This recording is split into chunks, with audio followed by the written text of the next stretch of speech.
प्रधानमंत्री आवास योजना घर मिलवा नहीं आसीगला नुआ सूचना। यही तारीख सुधा आसवाक जाऊँगी घर।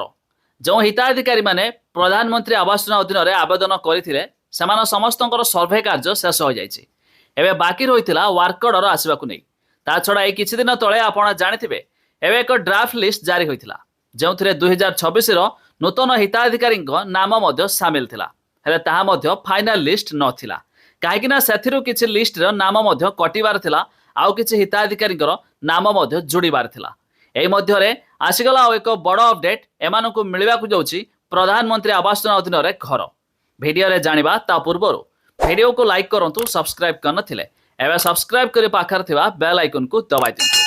प्रधानमंत्री आवास योजना रे आसीगला एक नुआ सूचना जाकि आपनकु आसीबाकु जाउछि वर्क ऑर्डर। आपण जानिछंती ग्रामीण क्षेत्र में प्रधानमंत्री आवास योजना रे 1,20,000 टंका मिलुथिया बेले शहरी क्षेत्र में 1,40,000 टंका मिलता है प्रधानमंत्री आवास योजना अधीन में। ता छड़ा जो हिताधिकारी 3 मास 6 मास 1 वर्ष भितर घर निर्माण कार्य शेष करती सेमानकु सर्वाधिक 20,000 टंका सब्सिडी देइथांती सरकार। ता छड़ा आम राज्य सरकार तरफ आपण जानिछंती अंत्योदय गृह योजना शुभारंभ कराइछि। ठीक सेमिति केंद्र सरकार प्रधानमंत्री आवास योजना परी राज्य सरकार अंत्योदय गृह योजना भी टंका मिलता है। तेबे ओडिशा रे मध्य अनेक हिताधिकारी ए स्कीम रे आवेदन करिसंती। ठीक सेमिति एथिरे भी मध्य आसीबाकु जाउछि वर्क ऑर्डर। तेबे मिलुथिबा सूचना मुताबक आसंता सेप्टेम्बर रु घर बंटन कराजिवो।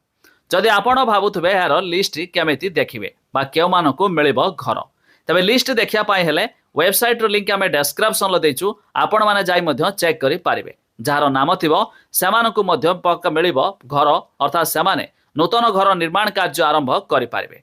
ते प्रधानमंत्री आवास योजना को नहीं जारी है एक नुआ अपडेट।